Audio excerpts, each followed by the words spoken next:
ও বাথরুমে গিয়ে লুকায় থাকে ঘন্টার পর ঘন্টা। আপনি বলছিলেন যে আপনি ফার্স্ট টাইম জানলেন যখন আপনি ক্লাস 4 এ পড়েন, তখন সে তার ভাইদের দ্বারা রেপ। এবং এটা কি ওই একবারই ছিল নাকি পরবর্তীতে আরো? না, ওকে অনেকবারই করা হয়েছে। আমি যখন ছোট ছিলাম তখন তো আর সবকিছু নাই, কিন্তু যখন বড় হয়েছি ছোটবেলার কথাগুলি আর কি, তখন বেশ মনে পড়ছে এবং কষ্টও দিচ্ছে। ছোটবেলা থেকে আমরা শুরু করি, আপনার যতটুকু মনে আছে কোনো সমস্যা নেই। আমার এখনো মনে আছে, আমার জ্ঞান হওয়ার পরে থেকে আমার আব্বার অবস্থা সবসময় সচ্ছলই দেখছি। সচ্ছল মানে কি ধরনের? সচ্ছল আমাদের টাকা পয়সার কখনো কোনো অভাব ছিল না, নিজেদের বাড়িও ছিল, এখনো আছে। দারিদ্রতা দেখি নাই কখনো। ঢাকা শহরে বাড়ি? হ্যাঁ, আমাদের 4টা বাড়ি ছিল। ঢাকা শহরে 4টা বাড়ি ছিল, এখন একটা আছে। আমার আব্বার আবার ওই যে বিক্রি করার একটা ছিল আর কি। এই বাড়িগুলো উনি কি পৈতৃক সম্পত্তি হিসেবে পেয়েছিলেন নাকি নিজে থেকে করেছিলেন? নিজে এগুলি করছেন। আচ্ছা, নিজে পরিশ্রম দ্বারাই করছেন আর কি। ওই জায়গা জমির ব্যবসা করতো কয়েক বন্ধু মিলে, তারপর সেটা আবার চড়া দামে বিক্রি করতো না। প্রথমে অল্প দামে কিন্তু পরে আবার চড়া দামে বিক্রি করতো, এইভাবেই আর কি। আচ্ছা। তারপর আমরা 5 ভাই 3 বোন। আমি হচ্ছি 7 নাম্বার, আমার ছোট একটা বোন আছে। আমরা 2 বোন স্কুলে পড়ি একসাথে। তো আমার বোনটা তখন থেকেই আমরা পিঠাপিঠি, 1 বছরের ছোট বড়, কিন্তু আমার বোনটাকে দেখলে এটা মনে হতো না। আমার বোনটাকে আর কি বেশ বড় মনে হতো। তো ওকে বড় মনে হওয়ার পেছনে কারণটা কি? ও মোটা হয়ে গেছিল অনেক ছোটবেলাতে। শরীরে কোনো সমস্যা ছিল? অন্য কোনো সমস্যা? ওর হরমোনের সমস্যা ছিল, এটা তো তখন আমরা বুঝতাম না। আর আমার ফ্যামিলি কখনো ডাক্তারও দেখায় নাই, কিন্তু ওর সাথে আমার বোঝা যেত না যে আমরা দুইজন এত কাছাকাছি যে বয়স, মনে হতো অনেক ছোট বড় আর কি। ওকে বড় মনে হতো, আপনাকে ছোট মনে হতো? ওকে অনেক বড় মনে হতো। তারপর আমরা স্কুলে যাইতাম। আমার বাবা টাকার অভাব নাই, কিন্তু আমাদের কখনো ব্যাগই কিনা দেয় নাই। আমরা ব্যাগ ছাড়া বই নিতাম হাতে করে। আপনাদেরকে বই কিনে দিত না? বই স্কুলে তো পড়ি, প্রাইমারি স্কুলে, কিন্তু ব্যাগ যে নিব, বইটা যে নিব, ব্যাগ, সেই ব্যাগ আমাদের কিনা দেয় নাই। আমরা হাতে করে ব্যাগ নিতাম। কারণ আপনার সব সন্তানের প্রতি কি একই রকম আচরণ করতো নাকি শুধুমাত্র আপনাদের? আমার ভাইদেরকে অন্যভাবে দেখতাম। আমার ভাইরা তো তখন অনেক বড়, কিন্তু এটা শুরু এই যে বুঝি যে আর কি। আর একসাথে খাওয়াইতে গেলে সবসময় আব্বা মা ছেলেদেরকে পাশে রেখে বসায় খাওয়াইতো। আমরা বসলে আমাদের 2 বোনকে উঠাই দিত। কেন? আপনারা কখনো জিজ্ঞেস করতেন না যে কেন আচরণ করছেন? জিজ্ঞেস করতাম। কি বলতো? কোনো কিছু বলতো না, যে হিংসা করো কেন আমার ছেলেদের সাথে, এটা বলতো মাঝে মাঝে। তারপরে দেখতাম আমরা। আপনার ভাইরা কোনো প্রতিবাদ করতো না যে না বসে থাকো? কখনোই না, এটা তো বাবা মার মতোই ওনারা। তারপর মানুষ টিফিন নিত, আমরা সেই সকালবেলা 2টা বোন যাইতাম। আমাদের আর্থিক অবস্থা ভালো হতো যে আমাদের টিফিন দেওয়া হতো না। আমার ছোট বোনটা ক্লাসরুমে কাঁদতো, আর স্কুলের মাঠে একটা আম গাছ ছিল, খিদে লাগতো খুব। তো আমি গিয়ে সেই মাঠের মধ্যে বসে বসে কাঁদতাম। সবাই খাইতেছে, আমরা 2 বোন খাইতে পারতেছি না, অথচ আমরা কখনো অভাব দেখি নাই। তো আপনারা কি কখনো প্রতিবাদ করতেন না? কারণ ওই সময়টা তো আসলে এতটা ইমোশনাল। আপনারা যখন বলছেন যে খুবই ছোটবেলায়, তো বাসায় এসে অনেক ঝগড়াঝাটি করতেন না যে কেন টিফিন দাও না বা কি অবস্থা? আমরা তো ভয় পেতাম, আমরা বলতে পারতাম না। ভয় পেতেন কেন? আমাদেরকে মারধর করতেন? ভয় পেতাম, হ্যাঁ। ছোটবেলা থেকে আমরা খুব টর্চারে বড় হয়েছি, তো তখন তো আমরা অনেক ছোট। আমার বোনটাকে যেখানে ভর্তি করার কথা আপনার 1-এ, কি তখন তো বেবি ছিল, প্রাইমারি স্কুল ছিল, সেখানে ওরে ভর্তি করা হয়েছে 2-তে, বড় দেখে। কিন্তু ও যে পারবে কিনা এটা কখনো দেখে নাই। ওকে ভর্তি করে দিল, বাস দিল একদম ধাম করে ক্লাস দিল।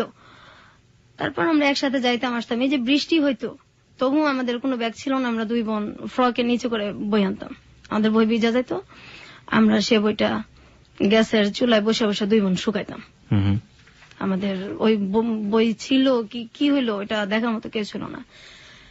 আমার বড় বোন ছিল, সেও কখনো আমাদের কেয়ার করে নাই। আর যদি গরিব মানুষদের সাথে খেলতাম, যারা আমাদের চাইতে একটু ছিল, তখনও মার খেতাম, অনেক মার খেতাম। আমাদের সবার সাথে। আপনাদের ভাইদের ক্ষেত্রেও কি একই রকম কিছু? হ্যাঁ, আমার ভাইরাই মারতো, আর ভাইদেরকে ওইভাবে দেখতো না।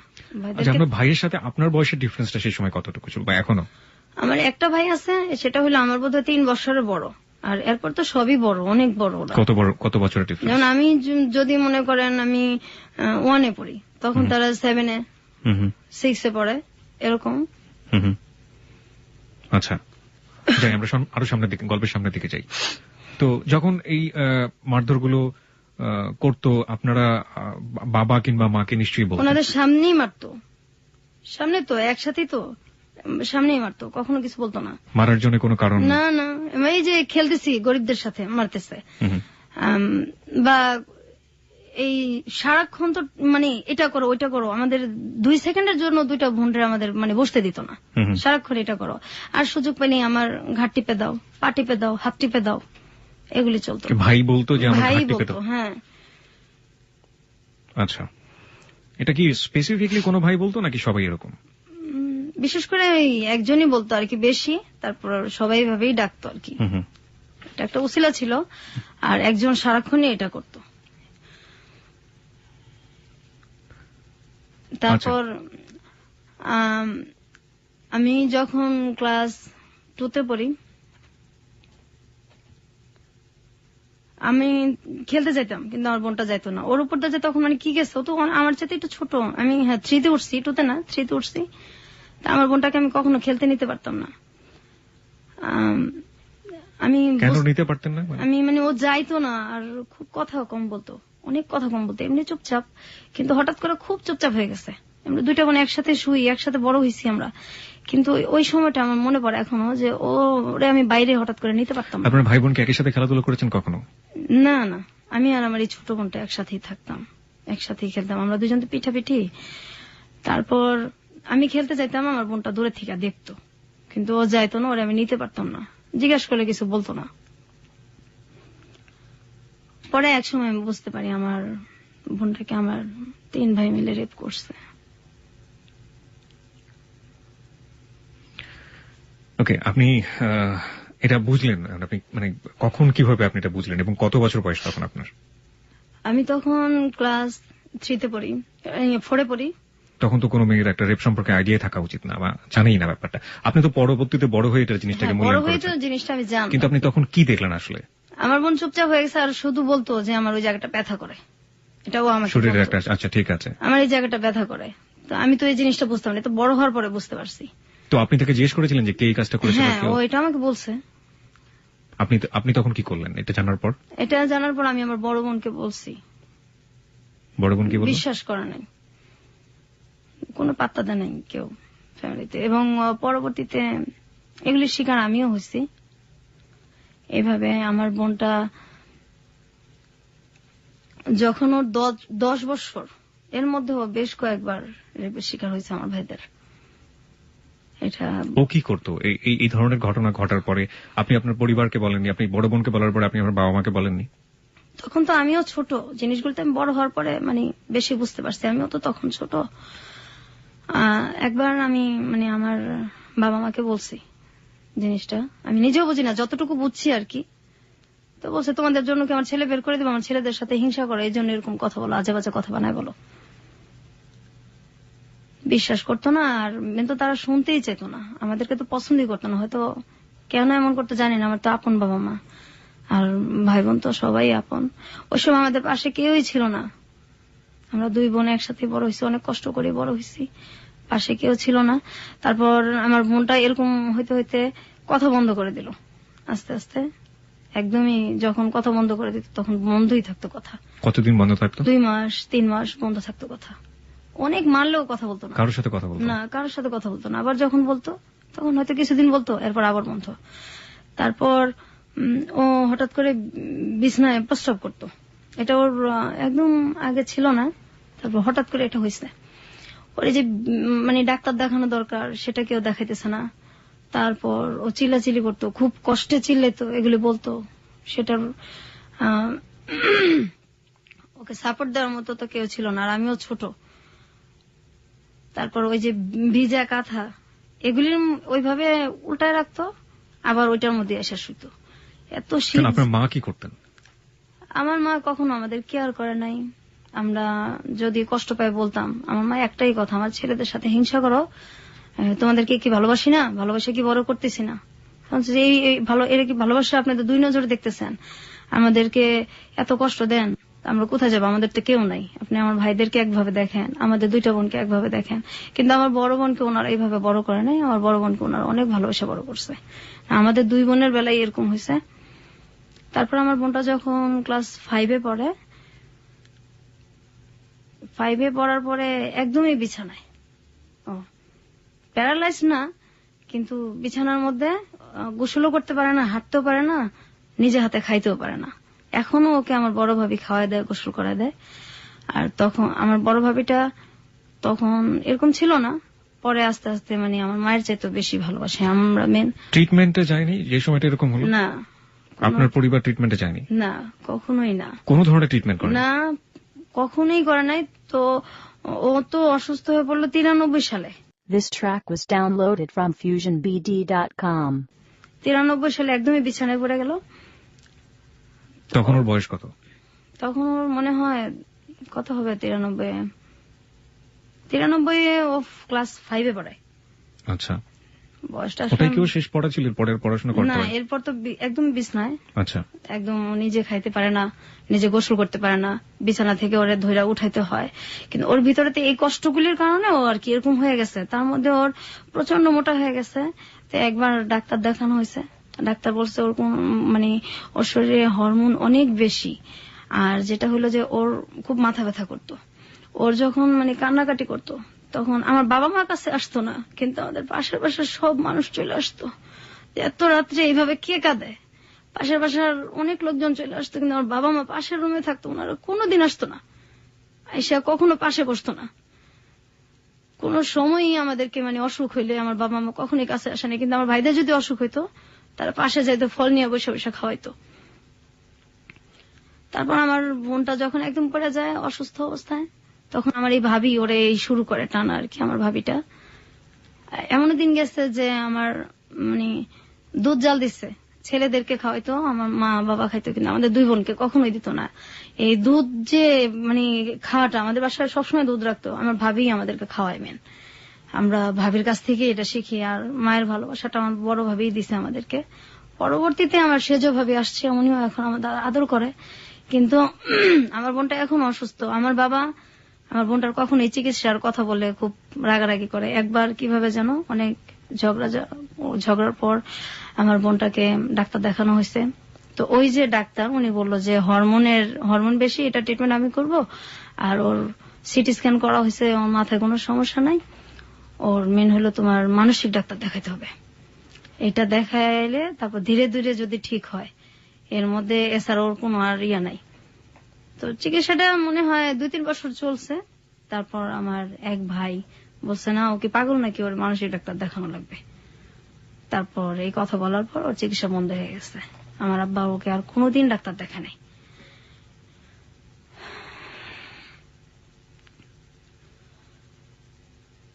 তারপর ও এখনো যদি মাথা ব্যথা করে, এখনো কথা বলে না। 2 মাস 3 মাস কথা বন্ধই থাকে। ওর বয়স কত এখন? এখন ওর বয়স তো আমার 2 বছরের ছোট, ওর 28-27 এরকম চলে। ঈদ আসলে নতুন কাপড় ওরে দেওয়া যায় না, পরে না। না, ও কি করে? ও মানুষের সাথে কথা মানে মানুষকে দেখলেও কি করে? খুব ভয় পায়। আত্মীয় স্বজন বাড়িতে আসলে ও বাথরুমে গিয়ে লুকায় থাকে ঘন্টার পর ঘন্টা। আপনি বলছিলেন যে আপনি ফার্স্ট টাইম জানলেন যখন আপনি ক্লাস 4 এ পড়েন, তখন সে তার ভাইদের দ্বারা রেপ। এবং এটা কি ওই একবারই ছিল নাকি পরবর্তীতে আরো? না, ওকে অনেকবারই করা হয়েছে রেপটা। আমরা এই গল্পে ফিরবো, তবে তার আগে একটা বিরতি আছে। বিরতির পর শ্রোতা যারা শুনছেন তাদের উদ্দেশ্যে আমরা বলতে চাই, আমরা ফিরে আসছি আজকের হ্যালো 8920 গল্পতে। এবং সবকিছু আসলে জীবনের গল্প, জীবনে সবকিছুই সম্ভব। এবং যা হয়েছে আজকে তা আসলে অসম্ভবের চেয়ে অসম্ভব। এই অসম্ভব গল্প আপনাকে শেষ পর্যন্ত আমরা বলতে চাই। এবং বলার পর এটা আসলে একটা মেসেজ, আমাদের পরিবারে নারীরা কিভাবে নির্যাতিত হন নিজের মানুষের দ্বারা, নিজের একেবারে রক্তের সম্পর্কের মানুষের দ্বারা, সেখানেও যে আসলে নারীরা অনেক সময় নিরাপদ না, সেটাই আমরা আজকের গল্পে তুলে ধরার চেষ্টা করছি। আমরা ফিরবো বিরতির পর, আশা করছি আমাদের সঙ্গেই থাকবেন। আরেকবার নাম্বারটি মনে করে দিতে চাই, 91156689115668। এটা হচ্ছে আমাদের নাম্বার, এখানে ফোন করতে পারেন। আপনি ফোন করার পর আপনি আপনার নাম এবং সেল নাম্বারটি বলবেন, তারপর আপনার যা বলার আছে আপনি বলবেন। এছাড়া ফেসবুকে আমাদের একটি পেজ রয়েছে, সেখানেও আপনি যোগ দিতে পারেন, আপনার অভিমত জানাতে পারেন। ফেসবুক পেজটি হচ্ছে facebook.com/hello8920। হ্যালো বানানে ডাব্লিউ নেই।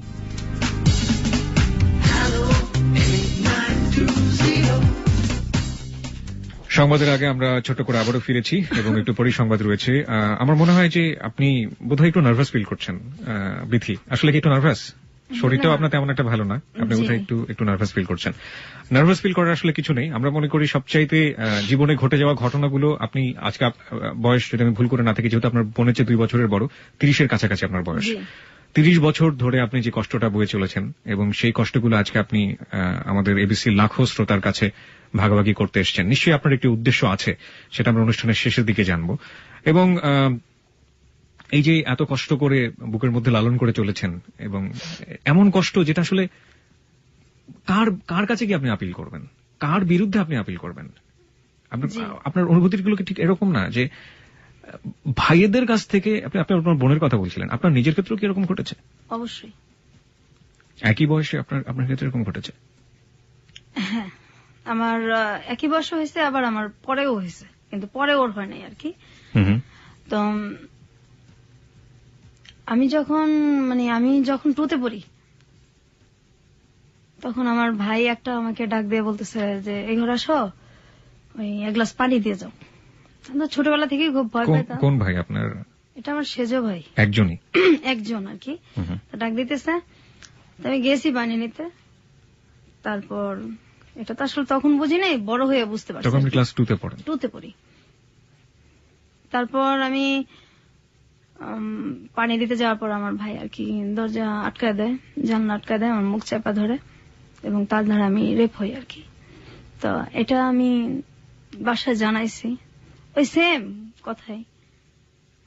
কোনো ব্যবস্থা নেওয়া হতো না বাবা না, মার কাছ থেকে? এটা ছেলেদেরকে জিজ্ঞাসা করা হতো না, উল্টা আমাদেরই ধমকানো হতো। আপনার ভাইয়ের বয়স তখন কত ছিল? আমার ভাইটা একদম যদি কমও হয় 7-8 তো পড়ে।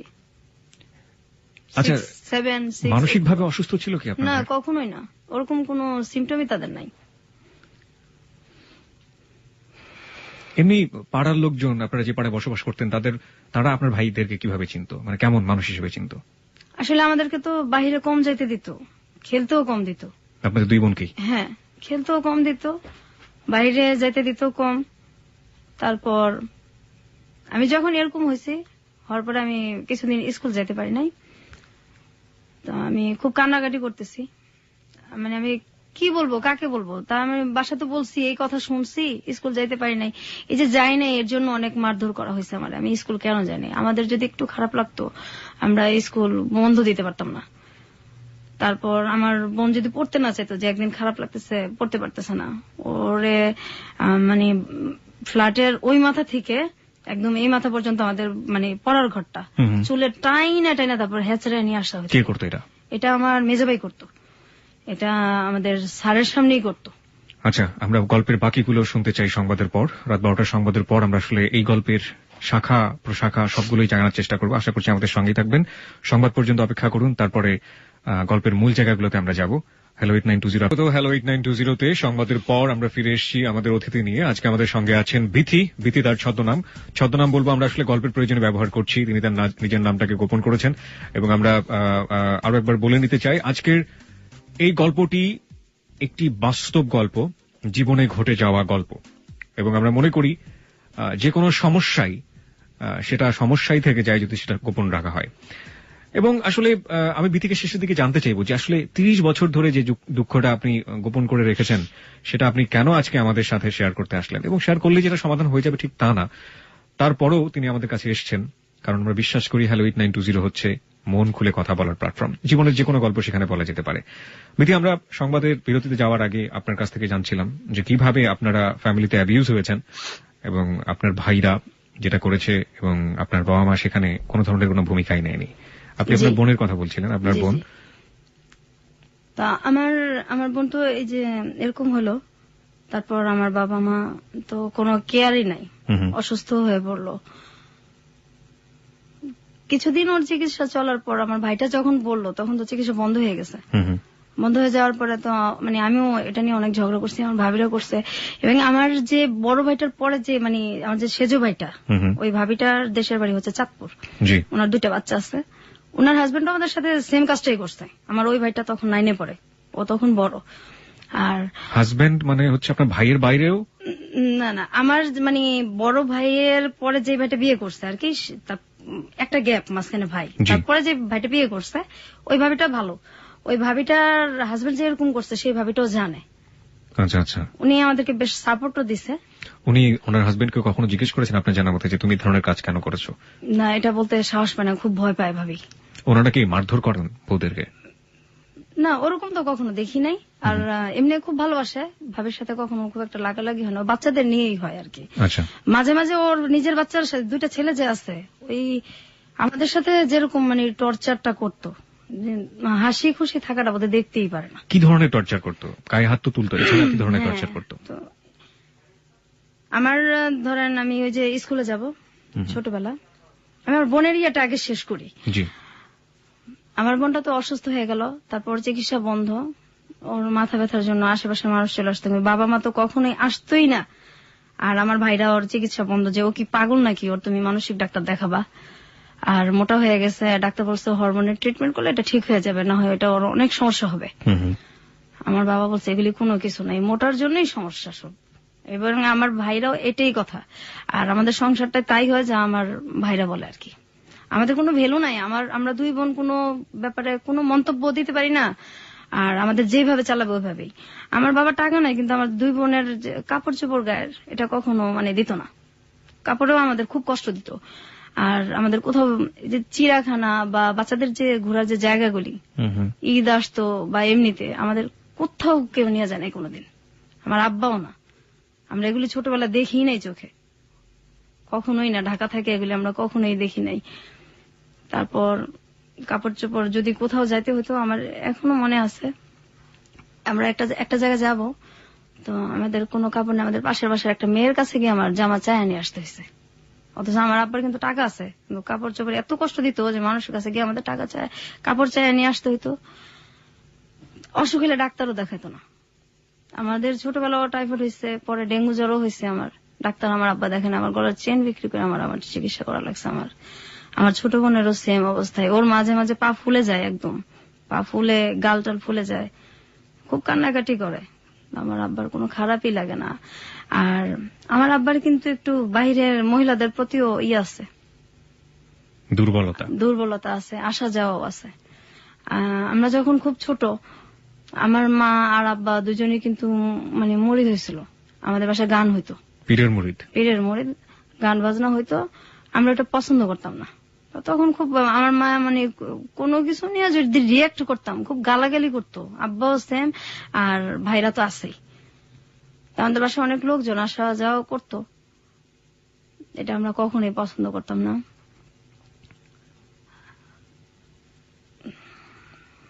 খুব বেশি ইমোশনাল হয়ে গেলে আপনি গল্পের সামনের দিকে যেতে পারবেন, এবং আমি যতদূর জানি যে আপনি শারীরিকভাবে অসুস্থ, সুতরাং আমার মনে হয় একটু কন্ট্রোল করে আপনাকে বলতে হবে।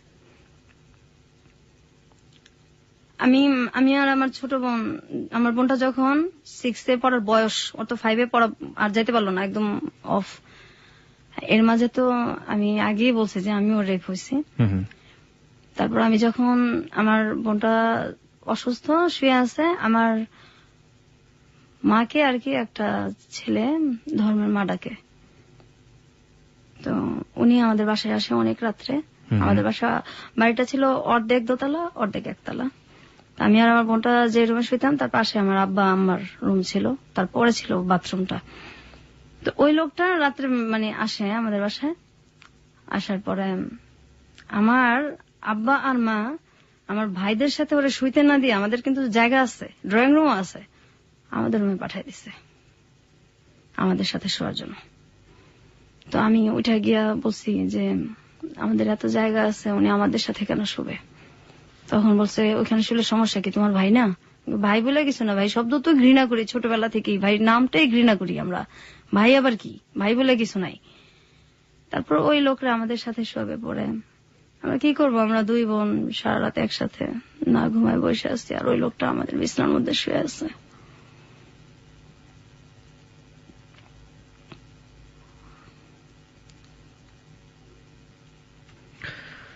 ওকে, আমরা আর একটু সামনের দিকে যাই। তারপর আমি কিবরিয়া ভাই যখন মানে ঘুমায় থাকতাম, আমরা 2 বোন মানে এখনো দিনের বেলা ঘুমাই না, কখনো দিনে ঘুমাই না। ওই পায়ের শব্দ মনে হয় যে এখনো কানে বাজে। যখন ঘুমায় থাকতাম, আমার ভাইরা ঘুমন্ত অবস্থায় এসে গায়ে হাত দিত। আমার ওই ভাইটা তখন 9-10-এ পড়ে, আমি তখন ক্লাস 6-এ। কি 5-এ পড়ি, ঘুমন্ত অবস্থায় এসে গায়ে হাত দিত, চিল্লাচিল্লি করতাম, কান্নাকাটি করতাম। পাশে আমার মা আছে, আমার আব্বাও আছে, মনে হয় যে শুনেই নাই, কিছুই শুনে নাই। ভয়ে কখনো শুইতামই না, মানে রাতটা। আর মাঝখানে আমাদের যে দরজাটা ছিল, এটা মানে আটকানো যেত না, এটা আমার আব্বা কখনো ঠিক করে দিত না। তাহলে হয়তো আমরা ওই বয়সটা একটু সেফ থাকতে পারতাম আর কি। কখনো ঠিক করে দিত না, কিন্তু ছেলেদের যদি কোনো সমস্যা হতো সেটা সাথে সাথে ঠিক হয়ে যেত। এটা এখনো হয়, ছেলেদের সব সমস্যার সমাধান সাথে সাথেই করা লাগবে। আমাদের কোনো সমস্যার মানে কোনো সমস্যাই নেই তাদের কাছে। ঈদ আসলে আমার আব্বা মা আমার ভাইদেরকে ডাক দিয়ে তাদের পাশে বসে খাওয়ায় না। আমরা যদি 2 বোন পাশে গিয়ে বসি, আমাদের উঠায় দেয়, তুমি ওঠো, ও এখানে বসবো, এখানে বসবো, আমার ভাইদের কথা বলে, কিন্তু আমাদেরকে বসতে দেয় না। আমাদেরকে তখন কষ্ট হয় না?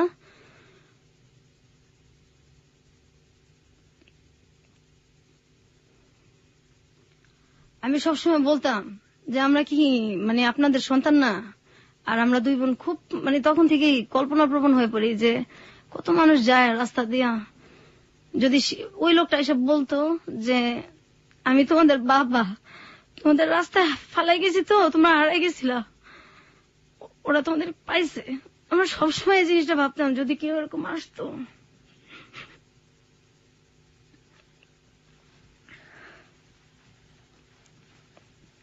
আমি যখন ক্লাস 5-এ পড়ি, আমি স্কুল থেকে আসলাম, আমার তখন রেজাল্ট বের হয়েছে।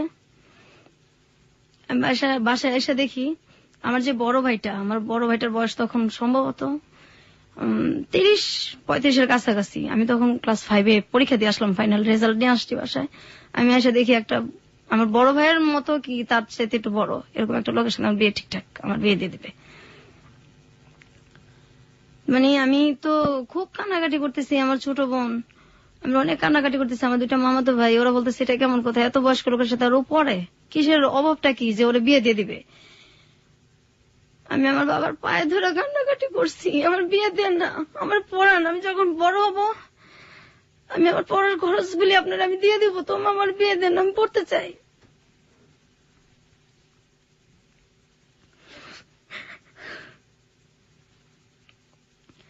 আমার ছোট বোনরা বলতো আমার তো চিকিৎসা করেন না, ওরে পড়ান, ওরে দেখেন। আমার ভাবিরাও বলতো, আমার বড় ভাবিটাও বলতো।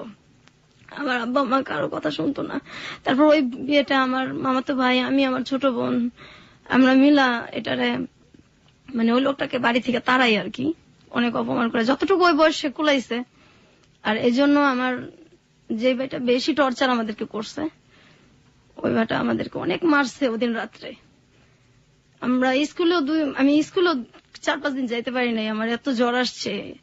কেন আমি এটা কেন করলাম, বিয়ে দিলে দিবে, আমি এটা বলার কে?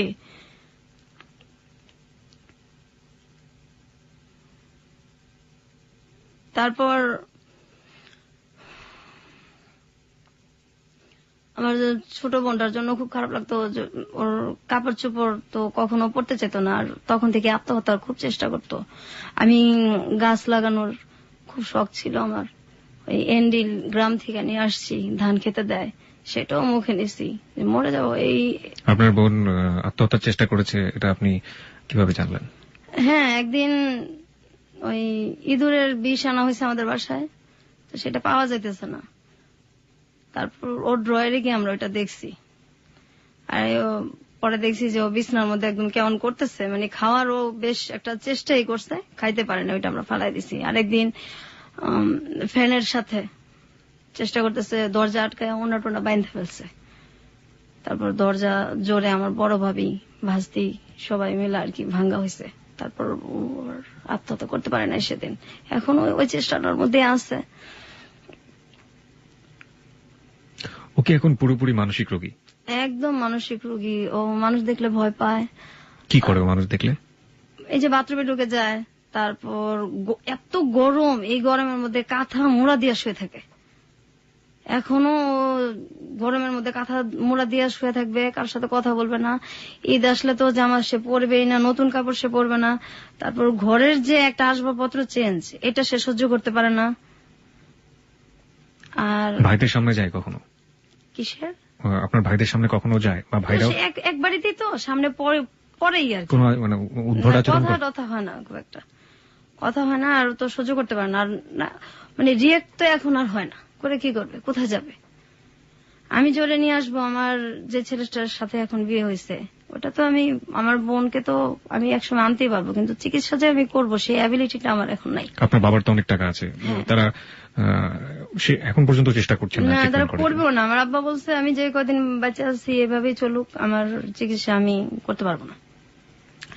আমার একটা ভাই আছে, হয়তো সে মাস্তানি টাস্তানি একসময় করছে, আমরা ছোটবেলায় দেখছি, আমি যখন 6-এ পড়ি, 6-7-এ পড়ি, সে রাত বিরাত বাসায় আসতো 3টা 2:30টা, আমার আব্বা কোনোদিনও কিছু বলতো না। তো ওই দরজাটা গেটটা আমার খুলতে হইতো বেশিরভাগই। বাসায় যদি পুলিশও আসতো আমারই খোলা লাগতো, না খুললেও সমস্যা, না খুললেও থাপড়াইতো দুইটা। তো ওরে এই যে জেলখানায় যাইতো বা থানায় যাইতো, এক রাতে আমার ছেলেটা মারবো, ব্যথা পাইবো, 40,000 টাকা দিত রাত্রে, 50,000 টাকা দিতে এক রাতের জন্য থানায়, আমার ছেলেটারে যাতে না মারে। তো ছেলের জন্য এত কষ্ট লাগতেছে, একদিন থানায় থাকবে, মেয়েদের জন্য কষ্ট লাগে না। তারপর আবার ছোট নিয়ে আসতো লাখ লাখ টাকা দিয়া, অথচ আমার বোনটার চিকিৎসা হয়ে যায় এই টাকা দিয়া। করবে না, কষ্ট লাগে না, মায়া লাগে না, কি করবে।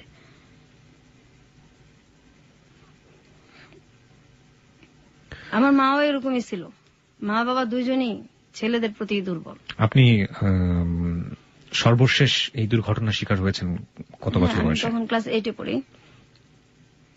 ক্লাস 8 পর্যন্ত আপনাকে এই দুর্ঘটনা সহ্য করতে হয়েছে। আপনার মা তখন বেঁচে ছিলেন? হ্যাঁ, আমার মা মারা গেছে যে 4 বছর হয়েছে। ক্লাস 8-এ যখন আপনার লাস্ট এই ঘটনাটা ঘটলো, আপনি আপনার মাকে বলেছিলেন? হ্যাঁ, বলছি। মা কি বলেছিল? তুমি মিথ্যা কথা বলো, সারা জীবন আমার এই ছেলে নামে এসব বদনাম করো, ওকে বেশি ভালোবাসি, সহ্য করতে পারো না, এগুলো কি বলো। তারপর আমার আব্বার ওইখানে গেছে, আমি তো কাঁদতেছি। তারপর গেছে, যাওয়ার পরে একটু পরে দেখি আমার আব্বাও খুব চিল্লাচিল্লি করতেছে, কি আমি কি 2 মেয়ের জন্য কি এসব কথা কয়, আমার 2 মেয়ের জন্য কি আমি আমার ছেলেদেরকে বাসা থেকে বাইর করে দিব নাকি। আপনার বাড়ির আশেপাশের লোকজন জানতো না এই ধরনের ঘটনাগুলো ঘটে? না। আপনার কখনো মনে হয়নি আপনি পুলিশে যাবেন, পুলিশে গিয়ে বলবেন? হ্যাঁ, এরকম মনে হইতো, কিন্তু যখন মনে হইতো যে বললাম ঠিক আছে ধরে নিল, বের হবে, বের হয়ে আমাকে যখন কিছু করবে, তখন আমি কোথায় যাব, আমার তো যাওয়ার জায়গা নেই, আমি যাব কোথায়, আমার বাবা মাই তো আমার নাই, তো আমি এখানে কোথায় যাব, কোনো জায়গায় তো নেই যাওয়ার। তারা মাঝে মাঝে বলতাম আমাদেরকে মাইরা ফেলেন বিষ খাওয়া। ধরেন আমি রেডি হইতেছি স্কুলে যাব, ওই সময় আমার ভাইটাকে বলতেছে, ম্যাক্সিমামই কি করতো আমাদেরকে, যেগুলো আমরা ছবিতে দেখি, ওই আমার হাত টিপা দাও, পাও টিপা দাও, মাথাটা টিপা দাও, তো যাইতে যাইতাম না। আমার মাই বলতো, এই ডাক্তারছে যাস না কে, বড় ভাইটাকে যাস না কে, যাইতে যাইতাম না। তখন রাগারাগ করতাম, কিন্তু লাভ হইতো না, মারি খেতাম, অনেক ভয়ে চলে যেতাম। তারপরে একদিন এরকম হয়েছে, স্কুলে যাব, ওই সময় আমার ভাই, আমি ড্রেস পরা আর মাত্র 8 ঘন্টা আছে আমার স্কুলের সময়, তখন ডাক দিয়া বলতেছে হাত পাত, তো আমি হাত পাইতে দাঁড়াই আছি। তারপর আমার ভাই কমলা খাইতেছে আর খোসাগুলি আমার হাতে দিতেছে, আমি তো দাঁড়াই দিছি যে দেরি হইলে ওদিকে ম্যাডামের মার খাবো স্কুলে, আর কিছু বলতেও পারতেছি না। এটা আমার মা তখন পাশেই, আমার ভাইয়ের পাশেই আমার মা খাটে বসে আছে। আমি বলতেছি আমি কি স্কুলে যাবো না, আমার হাতের মধ্যে আপনি কমলার খোসা রাখতেছেন, আমি স্কুলে যাবো, আমার স্কুলের সময় যাইতেছে গা। ঠাস ঠাস করে আমার গালের মধ্যে জ্বর দিচ্ছে, এই বড় ভাইয়ের উপরে কথা কস, তোর দাঁড়ায় থাকতে বলছি, তুই দাঁড়ায় থাকবি, এত কথা কস কি লিগা, তখন ম্যাডাম কি করবো না করবো। তারপর সেদিন রাত্রেই আমার মা মাজারে গেছে, আমার বড় ভাবি তাদের রুমে শুইতো দোতলায়, আর নিচে আমরা শুইতাম। ওদিন আমার ভাইটা আমাকে ঘুমন্ত অবস্থায় ধর্ষণ করে, আর কি রেপ করে। তো এটা পরের দিন জানানো হয়েছে, ওই একই অবস্থা, কোনো রিয়াকশন নাই, কোথায় যাব, আমাদের তো কোনো যাওয়ার জায়গা নাই, সহ্য করেই থাকতে হয়েছে, বাঁচতে হয়েছে। আপনার বোনের ক্ষেত্রে এই ধরনের ঘটনা, আপনার ক্ষেত্রে সর্বশেষ ঘটেছে ক্লাস 8 অবস্থায়, আপনার বোনের ক্ষেত্রেও কি? না, আমার বোন যখন ওই যে 5-4 পর্যন্ত, তারপর তো একদম বিছনায় পড়ে গেল। এরপর আমরা একটু বড় হইলাম, একসাথে থাকি, আমার বড় ভাবিটাও তখন একটু ইয়ে হয়েছে। আমরা আবার এরকম হয়েছে যে আমরা তো নিচতলা আর দোতলা এরকম ছিল, স্কুল থেকে আসছি কাপড় চেঞ্জ করব, তো কাপড় চেঞ্জ করতেছি, হঠাৎ দেখি যে ঘরের পিছনে কে দাঁড়ায় আছে। তো প্রথম ভাবছি হয়তো মানুষ, কিন্তু আমাদের তো এটা তো পুরো বাউন্ডারি দেওয়া, অন্য মানুষ আসবে কোথেকে। হঠাৎ করে তার মানুষ ঘরের পিছনে তাকায় না, পরে খেয়াল করে দেখি হ্যাঁ আমার ভাই। এরকম অবস্থা তো কাপড় চেঞ্জ করাটাও সমস্যা হয়ে গেছে। আইসা স্কুল থেকে সব জানলা আটকা, দরজা আটকায়, তারপর কাপড় চেঞ্জ করতে হইতো, অথবা বাথরুমে গিয়ে চেঞ্জ করে হইতো। আর ভয়ে তো দিনে কখনোই শুইতাম না, দিনে শুইলেও সমস্যা আছে। এই ধরেন বৃষ্টি হইতেছে অনেক একদিন, তখন আমি ক্লাস 7-এ পড়ি। তো বৃষ্টিতে ভিজে আসছি, আইসা খুব ক্লান্ত, ভয়ে কখনো শুই না। ওদিন কিভাবে জানি একটু মানে ঘুমায় গেছি। হঠাৎ করে ঘুমের মধ্যে দেখি যে আমার ভাই মানে সবসময় ঘুমের মধ্যে গায়ে হাত দিত আমাদের। তো হঠাৎ করে আমার ভাই গায়ে হাত দিছে, আমি তো মানে ঘুমের মধ্যে চিল্লাইতেছি, সহ্য কত করব, কোথায় যাব, চিল্লাচিল্লি করতেছি। আমার মা দৌড়াইয়া রান্না করতে আসছে, কি হয়েছে বললাম, দেখেন এইভাবে বাচ্চা যায়, এগুলি কি আমাদের মাইরা ফেলেন, না হয় আমাদেরকে কিছু একটা করেন, এভাবে কিভাবে থাকবো। আমার আম্মা যে তরকারি নাড়ানাড়ি করে খুঁড়, ওইটা নিয়ে আসছে আমাকে মারার জন্য। আমার ভাইটিকা তো কিচ্ছু বলেই নাই, উল্টা আমাকে আসছে মারতে।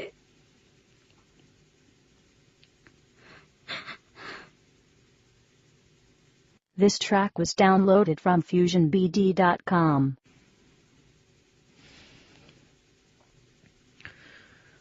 আচ্ছা, আপনার পড়াশোনা কতদূর পর্যন্ত হয়েছে?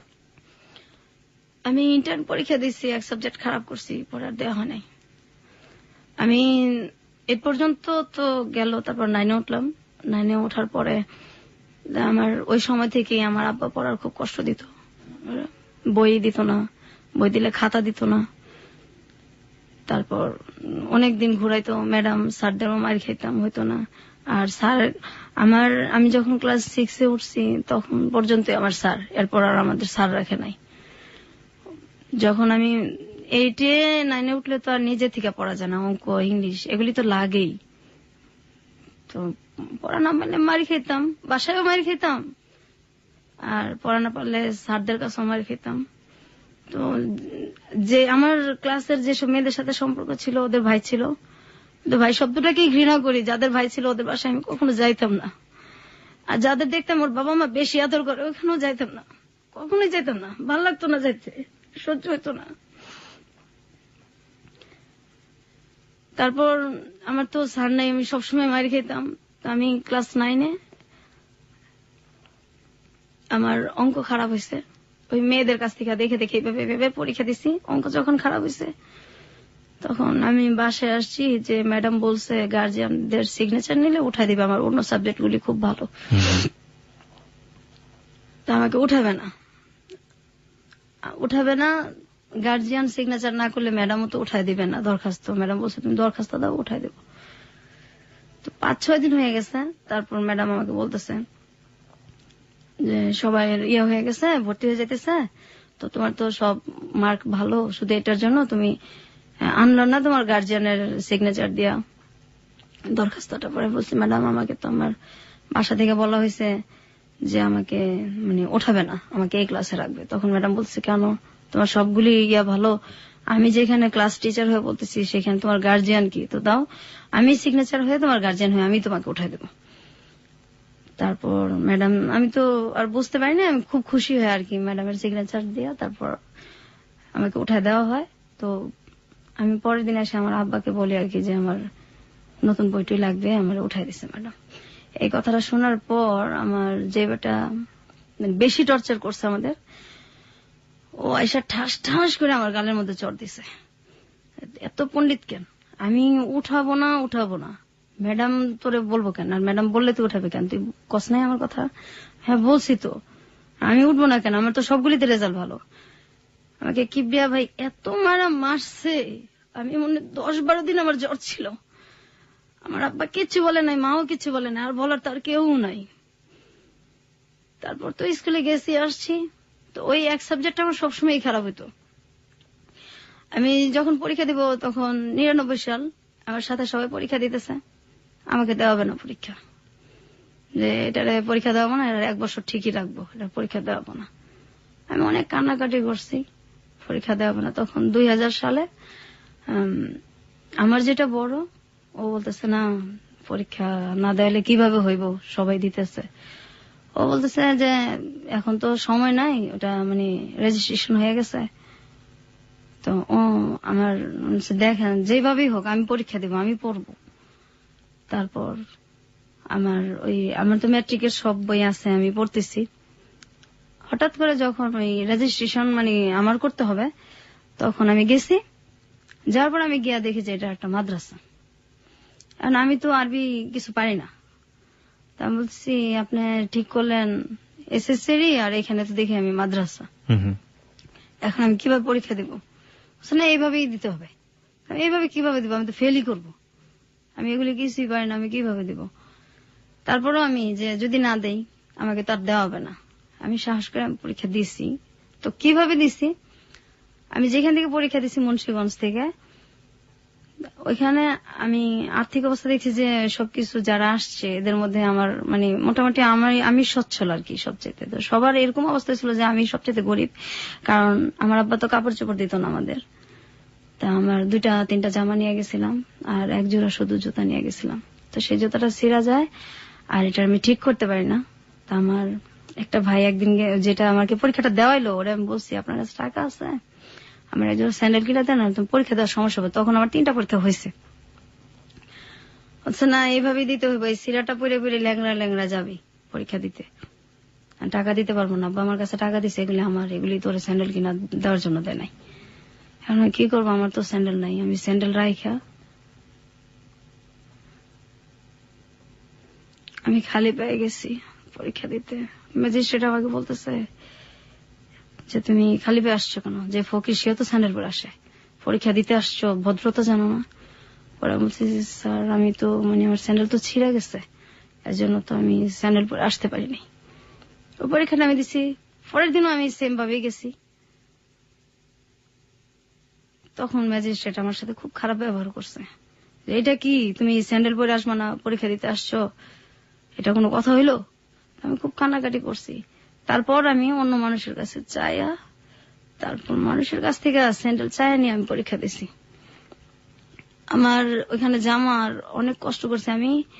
আমার বাসা থেকে কেউ যায় নাই, আর আমি একা অজানা অচেনা একটা গ্রামে, আমি একদম একা, কাউরি আমি চিনি না। শুধু পরীক্ষা দিয়ে যে বাসাটা থাকা, এদের সাথে পরিচয় যে হয়েছে, আর কাউরে চিনি না, কিছু চিনি না আমি।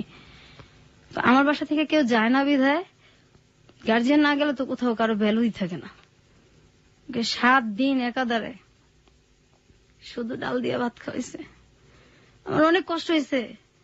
আমার গার্জিয়ান নাই দেখে ওরা যেখানে জুতা রাখতো তার পাশে আমার শুইতে দিচ্ছে, আমি সেইখানে শুয়েছি, তবু আমি পরীক্ষা দিব। ওদের জুতার সাইডে আমি শুয়েছি, আর ওরা সবাই ঘাটে শুয়েছে। অন্য যেসব মেয়েদের গার্জিয়ান যেত ওদেরকে ভালো জায়গায় থাকতে দিচ্ছে, শুইতে দিচ্ছে। আমার গার্জিয়ান জানে আমার ভ্যালু নাই, আমার ওইখানে কেউ আমার দেখতে যায় নাই, কখনোই যায় নাই। ওদের স্যান্ডেলের জায়গায় আমি শুয়ে শুয়ে পরীক্ষা দিছি আর কাঁদছি। তারপর আমি পাশ করছি।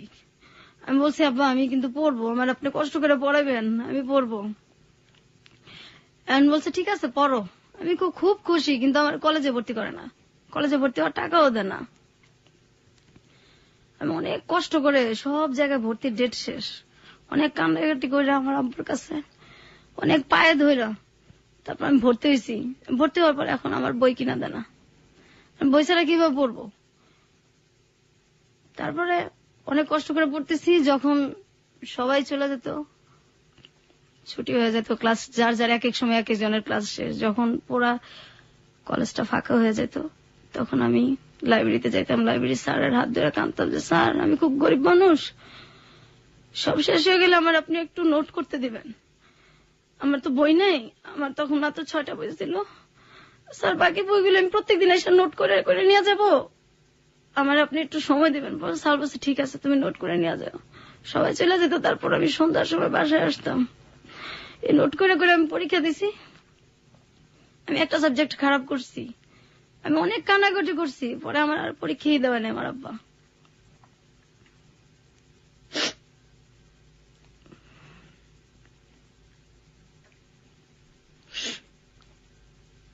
পৃথিবীতে সবচেয়ে মধুর সম্পর্কগুলো হচ্ছে প্রথমত রক্তের সম্পর্ক, কারণ বাবা ভাই মা এই সম্পর্কগুলো আসলে এই সম্পর্কই, এই সম্পর্কের ক্ষেত্রে কোনো কিছু চিন্তা করে যায় না। কিন্তু আজকে যে ঘটনাটা আমরা শুনছি,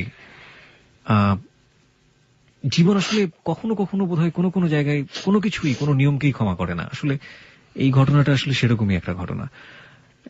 আমরা কি আরো একটু সামনের দিকে যেতে চাই? আপনি যদি একটু নিজেকে সামনে রাখেন প্লিজ। প্রত্যেকটা মানুষের জীবনেই প্রেম ভালোবাসা আসে। আপনার জীবনেও কি এরকম কখনো এসেছিল? হ্যাঁ, আসছে। আমি আরেকটু কথা বলে নেই। জি। আমি কিন্তু এই যে বড় হয়েছি, কোথাও বেড়াইতে যেতে পারতাম না। আমার ভাইরা বেড়াতে যেতে দিত না, পিকনিকে যেতে দিত না, আমার আব্বাও এটার কোনো কিছু করতো না। কখনো বেড়াতে যেতে পারতাম না, কোথাও দাওয়াত হলে যেতে পারতাম না। আর প্রেম, আমি যখন ইন্টারমিডিয়েট দিব তার কিছু আগে দিয়ে আর কি, আমার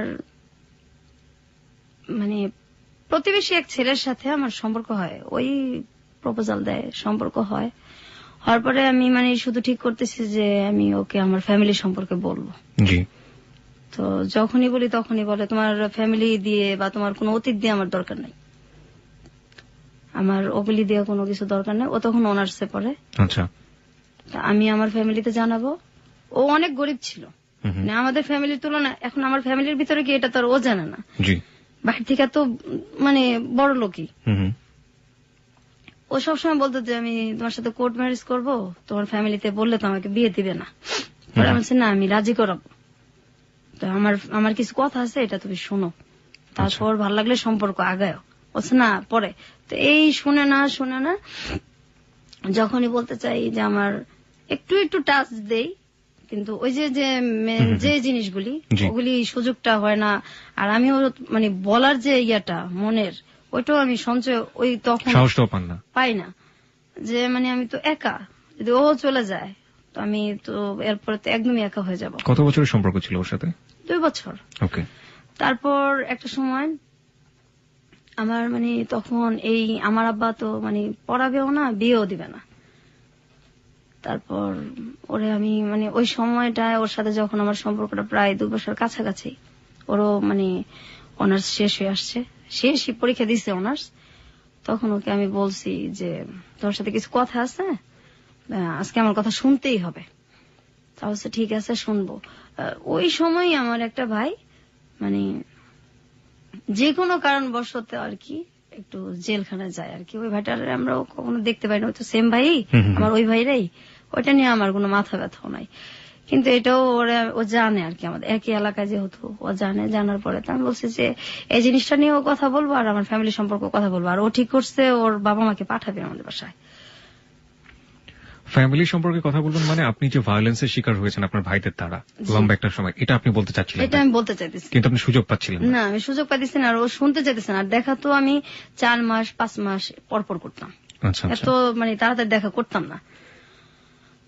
তারপর ওকে আমি একদিন, আর আমি দেখাও করতাম ওর সাথে, যে জায়গায় আমি বলতাম ওই জায়গায়। ওর ইচ্ছা মতো আমি দেখা করতাম না, কারণ আমি তো ছেলেদের বিশ্বাসই করি না। আর ওর সাথে সম্পর্কটা আমার সহজে হয় না, অনেকদিনই লাগছে। তারপর ওকে আমি বলছি যে তুমি যে আমার কথা শোনো না, এখন আমি আমার একটা কথা বলবো, তারপর তুমি দেখো কি করবা। আর ওই সময় কিন্তু এই যে আমার অনেক বিয়ের প্রপোজাল আসতো, আমি শুধু ওর জন্য সব বাদ দিছি। অনেক ভালো ভালো ছেলের প্রপোজাল আসতো, ওর জন্য সব বাদ দিছি। আমার ভাবিকে দিয়ে আমি আমি বললেই রাখছি আমার ভাবিকে যে আমি এরকম একটা ছেলের পছন্দ করি। আমার ভাবিকে দেখাইছি, আমার ছোট বোনকে দেখাইছি, আমার 2 ভাবিকেই দেখাইছি। তারপর আমার বড় ভাবি মেয়ে দেখছে বেশি, বলছে না অসুবিধা নাই, শিক্ষিত আছে, গরিব দেখে কি হয়েছে, আমরা একটা কিছু করে দেবো না। আর এভাবে আপনি কতদিন বাঁচবেন, এভাবে তো বাঁচা যায় না, বের তো হইতে হবে। তারপর ওকে আমি বলছি, বলার পরে ও হঠাৎ করে আমাকে বলতেছে যে বলছেন কি আপনি আমার যে লাইফে যে আমার ভাইদের দ্বারা যে আমরা নির্যাতিত হয়েছে আর কি, এই জিনিসটাই মেন আমার বলার। নির্যাতিত শব্দটা আসলে এখানে যায় না, এর চেয়ে বড় কিছু বলা উচিত। আমরা ঠিক জানি না শব্দটা আসলে কি হবে। ওকে, আপনি রেপের ঘটনাগুলো আপনি তাকে খুলে বলেছেন, এবং আপনার সহ আপনার বোনেরও ব্যাপারটা আপনি বলেছেন। পুরো ফ্যামিলিটার সম্পর্কে আমি ওরা টাচ দিছি যে বাইরে থেকে তো তুমি দেখো, এই তো বিয়ে হইলে কিন্তু আমার এটা না বললে তোমার এখনই আমি বলি, যাতে আমি তো এটা কখনো না কখন বলবোই, তোমার কাছে তো এটা আমি গোপন রাখবো না, যার সাথে আমার বিয়ে হোক। তো এই হইল। আমি যে ওর জন্য যে ছেলেগুলিকে বিয়ে করি নাই, যখন আমার বিয়ের প্রপোজাল আসছে এটাও জানে, এবং ও 2-1টাকে দেখছে। ওই সময় ও আমার বলতেছে, দেখো আসলে আমি তো তোমার ভালোবাসি নাই, আমি তো একটা মেয়েকে ভালোবাসতাম।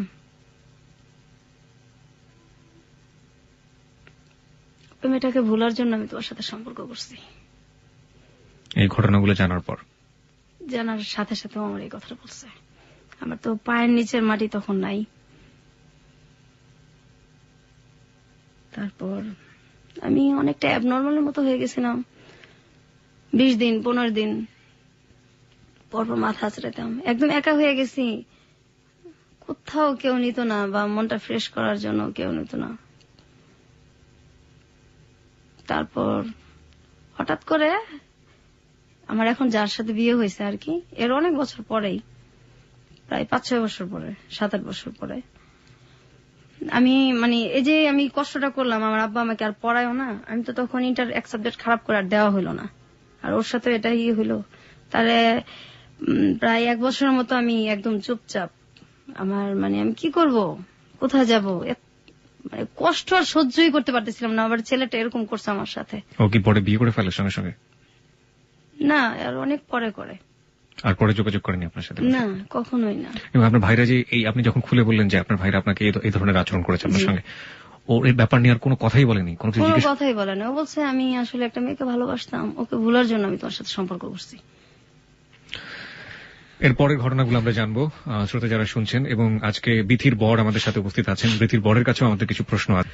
এই হ্যালো 8920 হচ্ছে আপনার গল্প বলার প্ল্যাটফর্ম, আমরা বলি এটাকে, এবং আপনি আপনার জীবনের গল্প এখানে বলতে পারেন। এখানে আমরা কোনো কাকতালীয় অধিভৌতিক কোনো গল্প বলি না, এবং আপনি আপনার জীবনে যেটা ঘটে গেছে সেই গল্পগুলো এখানে বলবেন, এবং সেই গল্প থেকে যারা আমাদেরকে শুনছেন লাখো লাখো শ্রোতা, তারা বিভিন্ন শিক্ষা নিয়ে থাকেন। আজকের গল্প থেকে আমরা কি শিক্ষা নেব? প্রত্যেকটা মানুষেরই আসলে এখানে ব্যক্তিগত, একদমই আপেক্ষিক একটা ব্যাপার যে আসলে কি শিক্ষা নেব। তো আমি একটা শিক্ষা ব্যক্তিগতভাবে নিয়েছি এবং নিব, সেটা অনুষ্ঠানের শেষের দিকে বলবো। আর একইভাবে বিথি আজকে আমাদের সাথে আছেন। ছদ্মনাম বলছি, তার আসল নামটা বলা সম্ভব হচ্ছে না আমাদের পক্ষে, এবং আসল জায়গাটাও বলা সম্ভব হচ্ছে না। সে কি শিক্ষা নিয়েছে তার ছেলে মেয়েদের ক্ষেত্রে, সেটাও আমরা জিজ্ঞেস করব। আর এই ফাঁকে আপনাকে আরো একবার একটু মনে করিয়ে দিতে চাই, আমাদের অনুষ্ঠানে আপনি অংশগ্রহণ করতে পারেন। 24 ঘন্টা একটি নাম্বার খোলা রয়েছে আপনার জন্য, 91156668। আবারও বলছি 91156668। এই নম্বরে ফোন করে আপনি আপনার নাম এবং আপনি আপনার সেল নাম্বারটি ধীরে স্পষ্ট করে দিয়ে আপনি যা বলতে চান বলবেন। যে কোনো ধরনের প্রতিক্রিয়া হতে পারে, যে কোনো ধরনের কথা হতে পারে, কিংবা আপনি যদি এখানে অতিথি হয়ে আসতে চান, কি গল্প বলতে চান আপনার জীবনে সেটা বলতে পারেন, এবং আপনার সাথে আমরা যোগাযোগ করব। হতে পারে আগামী সপ্তাহে আপনি এখানে আমাদের অতিথি হয়ে আসবেন। এছাড়া ফেসবুকে আমাদের অতিথিদের সাথে যোগাযোগ করতে, অতিথিদের যে কোনো ধরনের সাহায্য করতে, অতিথি প্রোগ্রাম সম্পর্কে অনুভূতি জানাতে, যে কোনো মন্তব্য করতে, আপনি ফেসবুকে একটি পেজ রয়েছে হ্যালো 8920, সেটাতে আপনি যোগ দিতে পারেন। আপনাকে যেভাবে খোঁজ করতে হবে RJ Kibria, RJ space KEBRIA, not KIB, ঠিক আছে? RJ স্পেস KEBRIA, ওখানে আপনি জয়েন করতে পারেন এবং আপনার যা প্রতিক্রিয়া আছে আপনি সেটা জানাতে পারেন। এখন পর্যন্ত আমরা যেসব প্রতিক্রিয়া পেয়েছি, মানে হঠাৎ করে যদি বলা হয় যে পৃথিবীটা ধ্বংস হয়ে গিয়েছে, এবং তারপরও মানুষ অবাক হবে না, এত বেশি অবাক হচ্ছে। এবং আমিও ঠিক এতটাই অবাক হয়েছিলাম যখন আমি বিথিকে ফোন করেছিলাম, বলেছিলাম যে আপনি আসলে কি বলতে চেয়েছিলেন, আপনি একটু বলেন। আমি স্পিচলেস, যেটাকে বলে, আসলে বাকরুদ্ধ হয়ে গিয়েছিলাম। আমরা ঘটনার এখনো শেষের দিকে না, আমরা একটু সামনের দিকে এগোতে চাই। বিথি, সেই ছেলেটা তো আপনার জীবন থেকে চলে গেল, তার 4-5 বছর পরে আপনি বিয়ে করলেন। যাকে বিয়ে করলেন সে আমাদের সাথে রয়েছে এই মুহূর্তে, আপনার বর। এটাও কি আপনার লাভ ম্যারেজ ছিল? না। এই বিয়েটা হলো কিভাবে? বিয়েটা হলো যে আমাদের মানে ও হচ্ছে আমার দুঃসম্পর্কের আর কি এক আত্মীয়র ছেলে, এক দুঃসম্পর্কের এক খালার ছেলে আর কি। তো আমরা যখন ওদের সাথে আমাদের কোনো সম্পর্কই নাই। আচ্ছা। যখন খুব ছোট 5-6 পড়ি, তখন সম্ভবত ওদের বাড়িতে আর কি, সম্ভবত না, একবার গেছি আমি আর আমার মানে বড় ভাইয়ের মেয়ে। তখন আমার বড় ভাই তো খুব ছোটবেলা বিয়ে করে ফেলছিল, ওটা বলা হয় নাই। তো ওর মেয়েটা আর আমাদের কিন্তু মানে বয়সের বেশি পার্থক্য না। আচ্ছা। তারপর যাই হোক, ওই ভাস্তিটা আর আমার ভাস্তিটা তখন খুব ছোট, মানে ও কোলেই নেই এরকম আর কি। ওরা নিয়ে গেছি, যাওয়ার পর তো ওই সময় ও সম্ভবত 9-এ পড়ে, 9-এ কি 8-এ পড়ে। ওই সময় গেছি, যার পর এই আর কখনো যাওয়া আসা না, ওরাও কখনো আসে নাই, আমরাও কখনো যাই নাই। তো ও নাকি ওই সময় দেখে আমাকে ভাল লাগছে, ওই 9-এ পড়া অবস্থায় আর কি, ওইটা সে মনে রাখছে আর কি। তো এর মধ্যে হয় কি, আমি মানে আমাদের গ্রামে যাই একদিন বেড়াতে, যাওয়ার পর আমার যে মানে চাচাতো মামা, ওটা সম্পর্কে ওরও মামা হয়।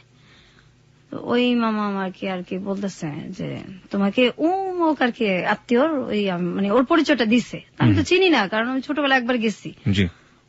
তো আমাকে খুঁজে কেন, কি জানি এমনি জিজ্ঞাসা করলো। আমার মাথায় তো আর কিছু আসে নাই, কারণ আমি তো তারা চিনিই না, ছোটবেলায় একবার দেখছি, ওটা তার মনেই নাই। তারপর হঠাৎ করে একদিন আর কি উনি ফোন দেয় আমারে যে আপনার নাম কি? হ্যাঁ আমার নাম এই। ওর আমার নাম বলার পরে আমি চিনতে পারি যে আপনার সাথে আমার কিছু কথা আছে। যে বলেন। আমি তো কথা আসলে ফোনে বলবো না, আপনার সাথে আমি দেখা করবো। আমি দেখতে এত খারাপ, আপনি আমার সম্পর্কে ভাই হন তো এমনি থাক না, কারণ আমি তো আপন ভাই দিয়ে ঘৃণা করি, আর কিসের খালাতো ভাই কিসের কি ভাই শব্দই আমার কাছে নাই, তো আপনি আমার সাথে কেন দেখা করবেন? সে একটু কাজ আছে আমার, আমি দেখা করবো না আর কি।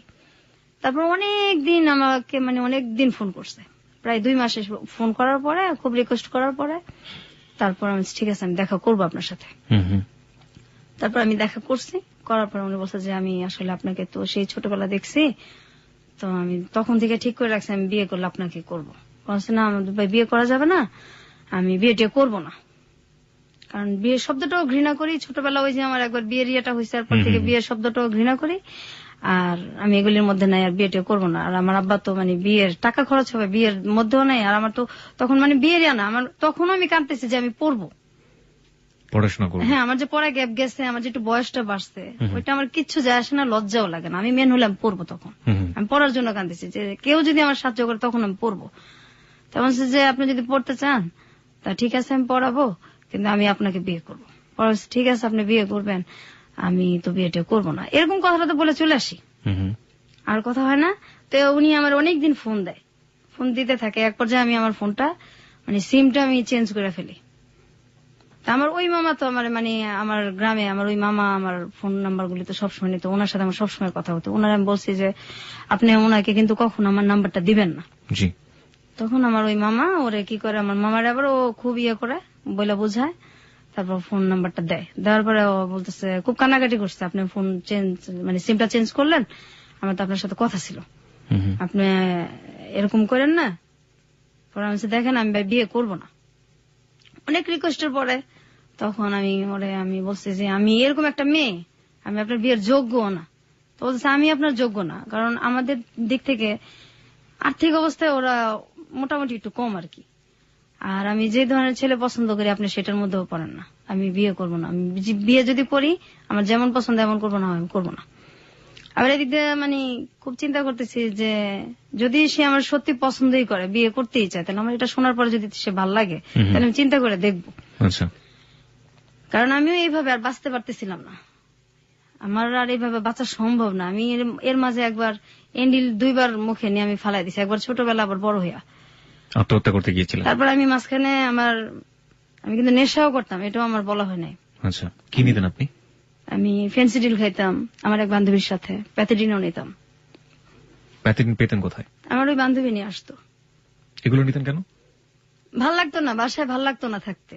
আচ্ছা, ও বলতো যে এগুলি খাইলে কষ্ট ভোলা যায়, তো ওর সাথে এটা আমার বলা হয় না, কথা প্রসঙ্গে আমি বলতেও চাই না এই জিনিসটা। এখন ঠিক আছে, পরিষ্কার হোক, সবকিছু পরিষ্কার হোক। হ্যাঁ, তারপর আমি এই যে বান্ধবীর সাথে যখন ঘুরতে যাইতাম, আমি তো চাইতাম না আমার বাসায় আসতাম, আমার ইচ্ছা করতাম রাস্তায় পড়ে থাকি। আমার বাসাটা আমার দোজকের চাইতেও খারাপ লাগতো, রাস্তায় পড়ে থাকি, আমার বাসায় ভালো লাগতো না। তো এই জিনিসগুলি আমি ওনার সব বলছি ফোনেই, এবং আপনি এই যে রেপের কাহিনী সব বলছি ওনাকে। আমি আমার কিছু বাকি রাখি আর কি, আমার ফ্যামিলির, আমার যে একটা প্রেম করছি সব বলছি। বলার পরে উনি হাসছে, বিশ্বাস করে নাই। না এগুলি তুমি আমাকে বিয়ে করতে চাও না সেজন্য এগুলো বলছো? তুমি আসলে রাজি না তো এই জন্য এরকম করো, তোমার এগুলি কিছু আমার যায় আসে না, আমি তোমার বিয়ে করবো। বলছি না এগুলি সব সত্যি। তারপর যখন আমি খুব কান্নাকাটি করছি তখন উনি আর কি বিশ্বাস করছে এক পর্যায়ে, করার পরে বলছে যে এগুলি আমার কোনো কিছু যায় আসে না, আমার তোমার ভালো লাগছে, আমি বিয়ে করবো, বাস করবো। তা আমার বাড়ির কেউ রাজি না, আমি বাসায় এটা জানাইছি ব্যাপারটা, আমার বাসায় কেউ রাজি না। আমার দুই ভাবি তো আমার আমার মায়ের ভালোবাসা আমার 2 ভাবির কাছ থেকে আমরা পাইছি। মা বলতে আমার ওই 2 ভাবি। অনেক যদি রাগারাগিও করি, মানুষ তো বাবা মাকে এটা বাবা মায়ের সাথে বুঝায়। জি, তা আমার ভাবিদের সাথে রাগারাগি করলেও তারা কখনো আমাদের সাথে রাগ করে থাকে না। আমার 2 ভাবি আমাদের রাগ কষ্ট সব বুঝে, এবং বুকে আবার তুইলেই নাই, ভাবিরেই নাই। তারপর আমার ভাবিদেরকে আমি বুঝাইছি যে এইভাবে কতদিন আমি বাঁচবো, আমার এইভাবে বাঁচাও সম্ভব না। এই ছেলেটা এরকম, সবাই বলতেছে যে ছেলেটা পড়াশোনা বেশি করে নাই, আবার আমাদের সাথে আর্থিক দিক দিয়েও যায় না, এটা কিভাবে হইব। ফার্স্ট দেখেন এইভাবে আমি তো আর থাকবো না। আর ওর ছেলেটা আমার এত মানে চাইতেছে, তো কেউ রাজি না, কাউরে মানে আমি বাসার কনভিন্স করতে পারতেছিলাম না। তারপর এক পর্যায়ে ও আমার কিভাবে জানে আমার বড় বোনের হাজবেন্ডের ফোন নাম্বার নেয়, ওনার সাথে মানে খুব যোগাযোগ করার পরে উনি আমার আব্বাকে আর কি খুব রিকোয়েস্ট করে, উনি ওর সাথে দেখা করছে, কথা বলছে যে ছেলেটা যেমনই হোক, ছেলেটা ভালো, আপনি দিয়ে দেন, বিয়ে দিয়ে দেন। আর এদিকে আমিও আমার মানে বাসায় বলছি। তারপরে এক পর্যায়ে বিয়েটা হয়। তো বিয়ে হওয়ার পরেও মানে আমি ওদের বাসায় অনেক কষ্টে ছিলাম, এখন তো একটু আলাদা হয়েছি। ওর মা আর বোনের, ওর বাবা নাই। আচ্ছা, আমি এই প্রসঙ্গে আসতে চাই, আমি একটু আপনার বরের কাছে যেতে চাই। আপনি অনেকক্ষণ ধরে বসে শুনছেন এবং মাঝে মাঝে চোখ মুছছিলেন ওর, আপনার ওয়াইফ যখন কাঁদছিল।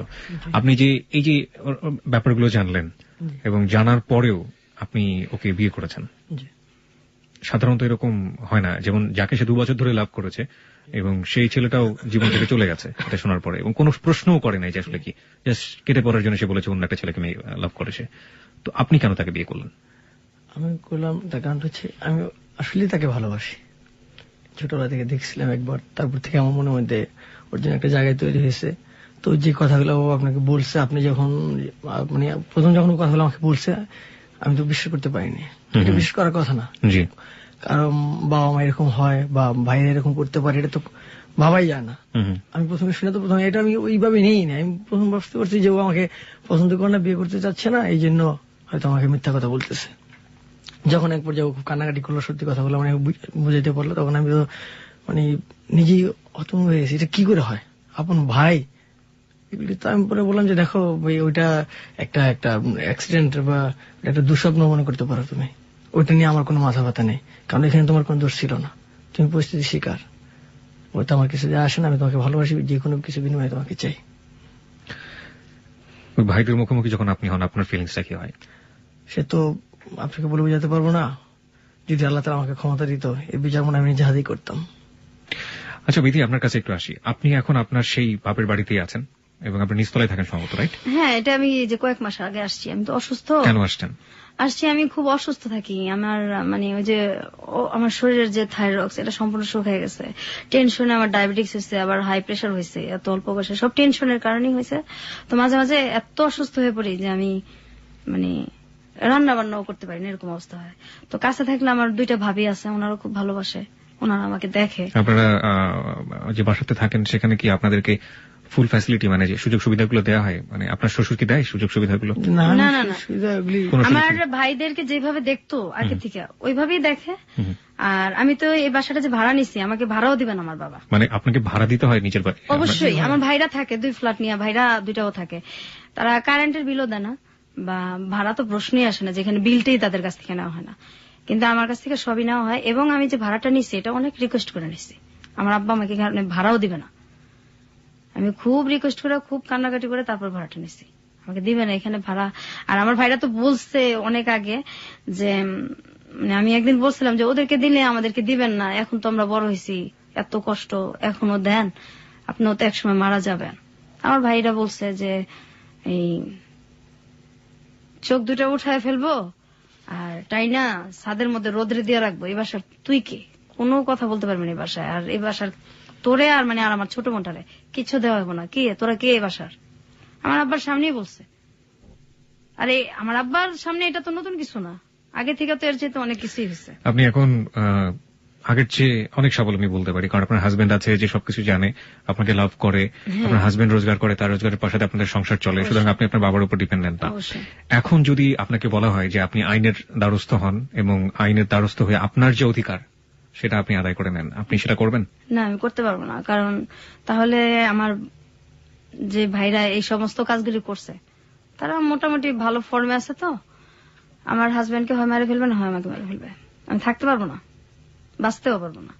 এবং আমি যে এখানে আসছি এটা যদি জানাজানি হয় তাহলে যে আমার কি হবে আমি চিন্তাই করতে পারি না। এই রিস্কটা আপনি কেন নিলেন? আপনি কেন এত বড় জানার পরেও আপনি কেন রেডিওতে এসে লাখ লাখ মানুষের সামনে আপনি আপনার জীবনের কাহিনী বললেন? আমি মেন আসছি আমার ছোট বোনটার জন্য, যে আসলে একসাথে বড় হয়েছি, ওর কথাগুলি রেজিস্টার না আনলে আমারটাও চলে আসে, এই কারণে হয়তো আমার গুলিও বলা হয়ে গেছে। আর ছোট বোনটার জন্য আসছি, আমার ছোট বোনটার জন্য আমি অনেক জায়গায় গেছি, ওর চিকিৎসাটা হোক। ও যে মানুষ এটা তো ভুলেই গেছে, যে ও যে মানুষ, ওর যে বাঁচার অধিকার আছে, ও তো মানুষ। তো ওর জন্য মানে যদি কেউ ওর চিকিৎসার জন্য সাহায্য করে, বা ওর যে কষ্টটা, আমার যে কষ্টটা, এটা মানুষ জানুক। আর আপনি যেভাবে মানুষের ধৈর্য সহকারে যে কথাগুলি শুনেন, আমি তো আমার হাজবেন্ড ছাড়া কাউকে এগুলি বলতে পারি নাই, আর আমার ভাবিরা ছাড়া। তো আপনার কথা শুনে আমার খুব ভালো লাগছে। আমি চিন্তাও করি নাই যে আমি মানে কেন যাব, কি করব, আমার ভালো লাগছে, আমি চলে আসছি। কিন্তু যখন আমি জানিছি যে আমি আসবো, তখন আমি চিন্তা করছি, আমি যে দিলাম, আমি কথা বলতে পারবো, আর বলার পর আমার কি হবে, এই চিন্তাটা আমি পরে করছি। তো এখন আমি আমার মেন আমার বোনটার জন্য আসছি। আর আমার মানে মানুষ তো সবাই প্রেমের কথা বলে, যে পরিবারে যে কি মানুষ যে কি কষ্ট নিয়ে বাইচে আছি, আমরা এখনো বাঁচতেছি। আমি এখনো কিবরিয়া ভাই ঘুমাইতে পারি না, এত বড় হয়েছি। দিনের বেলা আমার হাজবেন্ডকে জিজ্ঞাসা করেন, আপনি কখনো ঘুমাই না, রাত্রেও আমি 4টা পর্যন্ত প্রত্যেকদিন সজাগ থাকি, 4টা 3:30। আমার মানে কোন শব্দ পড়লেই মনে হয় আমার ভাই বোধহয় আসলো, এই বোধহয় আমার গায়ে হাত দিল। আমি এখনো ঘুমাইতে পারি না, আমি এখনো ঘুমাই না। আমি ক্লাস 6-7 পরের থেকে আমি কোনোদিন দিনে ঘুমাই নাই, রাত্রেও আমি ঘুমাই না। রাত্রে আমার 2:30-3টা, আর আমার বোন তো ঘুমাই না। আমার বোন সারা রাত বসে থাকে, সারা রাত কান্নাকাটি করে। এই যে এত নামাজ চেষ্টা করি পড়তে, আল্লাহর কাছে এত কান্নাকাটি করি যে কত মানুষের বিচার হয়, এদেরও বিচার হয় না, আমার বোনটারও লাইফটা চেঞ্জ হয় না। আমি আমার বোনটার আমার কষ্টটা, সবাই প্রেমের কথাই বলে, আসলে যে বাবা মা যে কত নির্মম হয়, ভাইরা কত নির্মম হয়, আমি শুধু এইটাই বলার জন্য এখানে আসা। আর আমার বোনটা যে অসুস্থ, কেউ যদি সহযোগিতা করে, আমার বোনটার জীবন হয়তো চেঞ্জ হইতেও পারে। আজকের এই গল্প শুনে আমাদের শ্রোতারা কি শিখবে সেটা একেবারেই তাদের ব্যক্তিগত ব্যাপার। তবে একটা প্রশ্ন আপনার কাছে আমার আছে, এবং সেই প্রশ্নের উত্তরটা আপনার কাছে আসলে আমার মনে হয় সেটা তাদের জন্য অনেকখানি সহজ হয়ে যাবে, ব্যাপারটা শেখার ব্যাপারটা। আপনারা এখন পর্যন্ত নিঃসন্তান দম্পতি, জি, আপনাদের সন্তান হয়নি, এবং নিশ্চয়ই ভবিষ্যতে পরিকল্পনা রয়েছে আপনাদের সন্তান হবে, ফুটফুটে সন্তান হবে। আপনার পরিবারে আপনি ছেলে মেয়েকে কিভাবে মানুষ করবেন? আসলে আমরা তো বাচ্চা নিতেছি না, আমি অসুস্থ বিধায় খুব অসুস্থ থাকি। আর আমার থাইরক্সের সমস্যা আছে যেহেতু, এই কারণে আবার ডায়াবেটিক্স আছে। আমি তো নিজেই অসুস্থ, বাচ্চাটা আমি কিভাবে পালবো, আমার মা নাই। তো তারপরে বাচ্চাটা নেওয়া যায়, আমি নিতেছি না, অসুস্থ। আর যখন আমি আরেকটু সুস্থ হব, তখন যদি বাচ্চা নেই, আমার বাচ্চা আমি তো এভাবে মানুষ করবো না। আমি আমার আর্থিক অবস্থা যেমনই থাকুক, কিন্তু আমার বাচ্চাকে আমি বুঝতে দিব না যে ভালোবাসার অভাব। এটা তো একটা দিক। একটা হচ্ছে ধরুন আপনার পরিবারে একটা ছেলে থাকলো এবং একটা মেয়ে, একদম সমানভাবে দেখবো। আর আমার ছেলে এরকম ভাবে আমি বড় করবো, সে যে কুদৃষ্টিতে তাকাবে আর প্রশ্নে আসে না। আর যদি সে করে এরকম, তার ক্যারেক্টার যদি এরকম হয়, আমি বাড়ি থেকে বের করে দিব। This track was downloaded from FusionBD.com. আমি একদম বাড়ি থেকে বের করে দিব, তার কোনো পরিচয় আমি কখনো দিব না। গল্পটা এখানেই শেষ। আপনাদের দুজনকে অনেক অনেক ধন্যবাদ। আপনাকেও ধন্যবাদ। আমি শুধু একটা জিনিস এখানে মেসেজটা দিতে চেয়েছিলাম, যে আসলে কি করা উচিত। যারা অন্যায় করে, যারা অন্যায় করবে, তা সে যেই হোক না কেন,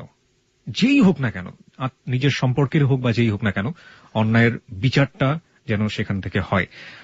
আমার মনে হয় লাস্টে বিথি যে কথাটা বলেছে সেটাই আসলে হওয়া উচিত ছিল, এবং হলে হয়তো এই ধরনের ঘটনার জন্ম হতো না। বিথি তার পরিবার থেকে বাইরে এসে বিভিন্ন জনের সাথে মিশেছে, এবং যে কারণে সে আজকে স্বাভাবিকভাবে এখানে এসে গল্পগুলো বলতে পেরেছে।